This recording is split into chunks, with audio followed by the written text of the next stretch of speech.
My saving grace came when everybody else was getting this deal. I mean, we're talking about hundreds of guys. I had, there were kids 19, 20 years old, bail handling and shit. My saving grace came after, like about 7-8 months of sitting in Fort Myers County Jail. 2 United States Treasury officers came to visit me, a man and a woman, 2 identical brown vested suits, and they pulled out their little gold badges and slapped them against the window. They had me all chained up inside this room with a, Burger King thing that you're talking to. And I said, right out loud, I said, you know what? I said, if this is about cooperation, I said, you just open that door up and, send me home or send me back to my cell because it ain't happening. Susan Daltuva, who was the United States prosecutor who was prosecuting me at that time, she was in the next room. She heard me say that. She comes running into the room and she goes, no, Timmy, she says, cooperation isn't really what we're looking for because we know that's not possible for you. She said, but what we would like to know is how you guys were able to do this for nearly a decade and we couldn't catch you. And I said, well, game over. I can tell you that. I'll tell you how stupid you fuckers are, right? So that's when I started telling them about driving this shit out of town and waving at you probably half the time we're going out of town. And how do you think we got all that stuff to Miami, man? It was like going on like this, and you had no clue, And so I start, then these investigators from the U.S. Attorney's Office want to come and talk to me. So almost every other day I'm getting shackled and cuffed, and I'm taken outside the jail. I'm here downtown Fort Myers, and I'm doing the convict shuffle with all these chains and shit on into the next building, right? And I start telling them, how stupid they are, how we do this, how we do that, this, no names, but, you figure it out if you can fucking figure it out, okay? I had, one of the guys on the crew was Everglades National Park Ranger. He was one of my best friends. He was on my crew. He introduced me to a guy in Miami who was a counter surveillance technology expert. He worked with the government on their surveillance technology. I was getting the same, if not better, technology that the government was getting. I had handheld radar. At that time, they were perfecting starlight scope, night vision from the Vietnam War. I had 3 of those. Really? Yeah, all kind of cool shit, man. Wow. I had a little RF detector. It was about half this size. It was about this big, size of a deck of cards.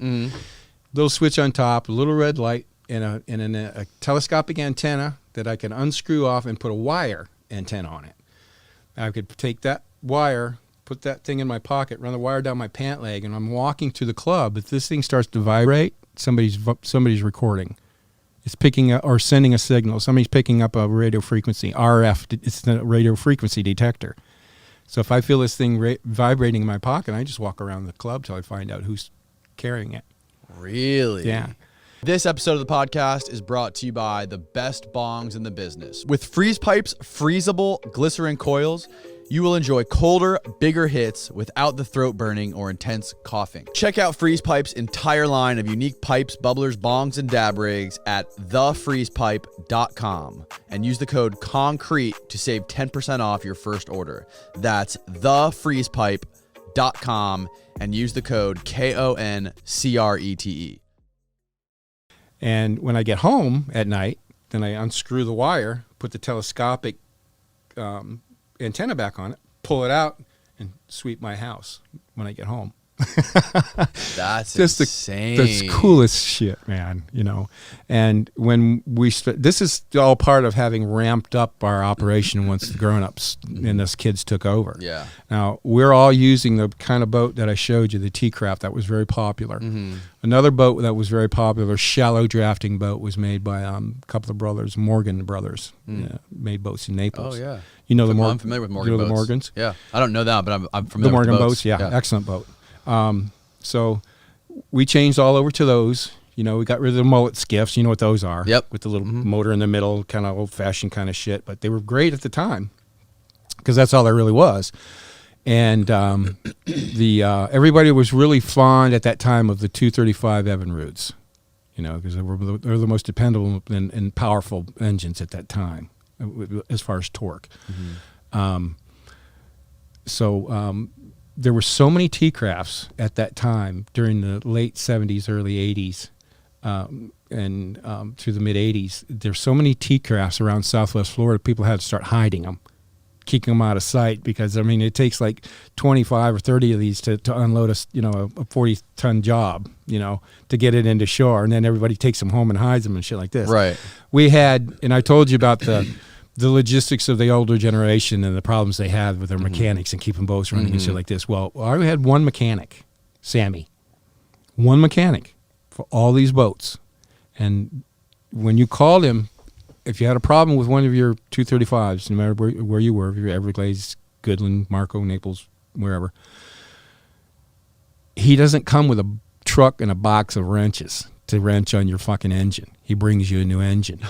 Because it's always been said that if this fucker left me sitting, I'm not gonna give it a chance to let me fucking sit again. Right. Get it off my fucking boat. Right. Well, people say, people always ask me about, well, what about breaking in new engines? I mean, I can't put a brand new engine on there and haul loads like that around. Well, duh, of course not. We must have known at that time, between all of us, every private charter captain that there was fishing in those days, 6-pack charter captains, we'd give them a 235 Evinrude, just give it to them to use. And then Sammy would make note and keep track of all the engines he's given to all these people. And when they run so many hours on them, he takes them out, swaps them out, gives them a new engine, takes that engine, puts it back in the crate. So when we call him, he brings us an already broken in 235, hangs it on a boat. We're good to go. That's how you sharpen up the fucking that's how you shape up an operation, man. That's incredible. Not only that, this is funny, fuck.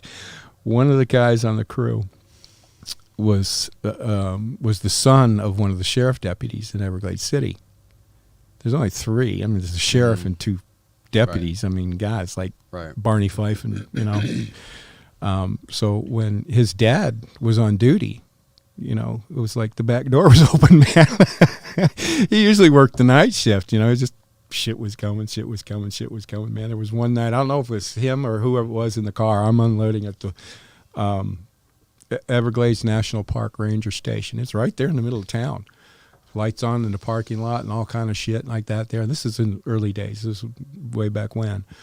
And I'm eliminating all the other people out of the play. I'm eliminating everybody except the mothership and the 2 boats that I hired to bring it in, the 2 crab boats I hired to bring it in. Typically, they bring it in, and then the little boats grab it, take it to the house. You know the story, blah, blah, blah, like that. Well, I cut everybody out of the picture and brought those 2 boats right to the docks at the Everglades National Ranger Station and loaded that shit in 2 tractor-trailer trucks that were sitting there in the parking lot. Sheriff's car sitting there, lights on in the parking lot, and the guys in the front seat like this. 2 a.m, sheriff sleeping, trucks getting loaded. And I don't tell that very often because you can't make this shit up, man. No, and there was it just gets better. There was a guy, 2 Marine Patrol guys in Marathon. And in Marathon, they put up a type of a weather balloon. They called it Fat Boy, and it mounted below it was a radar device. So they cranked this thing out there on a cable. I don't know, 400, 500, 600 feet, 1,000 feet in the air. This was a good size. Looked like a blimp, a Goodyear blimp, but it was downscaled. Mm-hmm. Well, they could watch through radar the traffic lanes coming through the Yucatan Pass. We call it the Gap. There's the western coast of Cuba and the eastern coast of the Yucatan, and that's where we had to come through to get to Southwest Florida. Well, they had this goddamn radar up there that's watching, and they turn it on every night, and they put a VHS tape and have it running and recording, so they don't have to monitor it, just in case, and they file it away in case anything comes under suspect. They can go back and review, whatever. Mm-hmm. So, being that there's 2 guys down there in Marathon, we always went in when we were lobster fishing. We'd always stop and spend the night at a hotel in a really nice resort called the Buccaneer. So one of the guys was single, the other guy was married, had kids, and just like that, because we had guys following him. I had a couple of guys that live in Marathon watch these guys. Well, the one guy that was single really liked having dinner at the Buccaneer, because it was a cool place to hang out, in a bar and a grill and that kind of thing, and it was on the water and stuff. So we took one of my dumbass buddies down there. I mean, this guy was, had about as much education as you can get out of a number 2 pencil that's about this big, So I said, look, what you need to do is go in there, and I had a bag of money, I had $100,000. I said, go in there, sit down next to the guy, put the bag down on the floor next to you, and have to strike up a conversation, and it's real simple, dude.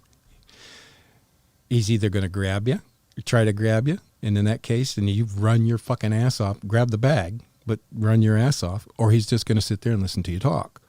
So Sammy takes the bag and he goes in. The guy's sitting at the bar, and we can see through the window. We're in the car, and we're watching in there, and he's in there 10 minutes, 15 minutes. I'm thinking, what the fuck is he asking this guy for a date or what?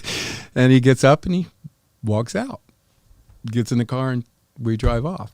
Had he tried to grab you, you dive in the window, and we're down the road, and we're in that T-craft of ours, and we're halfway across Florida Bay before he gets his car started. But it turns out he just sat there, kept the money. What we did was asked him to turn that VCR off. Don't turn the radar off. Just turn the VCR off at a certain day, at a certain time, for so many hours, as our boat's coming through the Yucatan. Because when you're coming through the Yucatan and you change from one shipping lane to another, there's shipping lane that goes to Houston, New Orleans, and Tampa for bigger vessels. If anything strays out of those shipping lanes, they become suspect, and they may get looked at, they may not get looked at. It depends. So we have him turn it off for so many hours at that time, so he can get out of the shipping lanes and into the crabbing lane where all the crabbers are, or the shrimp boats are. It's simple as that. Insane. But if you think about it, in those days, if you offer a cop or you offer a Marine Patrol or any one of these guys, park ranger, 10 times their annual salary just to go over there for 2 hours and go to sleep, and what the fuck do you think they're going to do? Right. They're going to go take a nap, for Christ's sake. Right. I mean, don't give a fuck what you're doing. Nah, in those days it was just that easy. That's amazing, man. That's fucking amazing.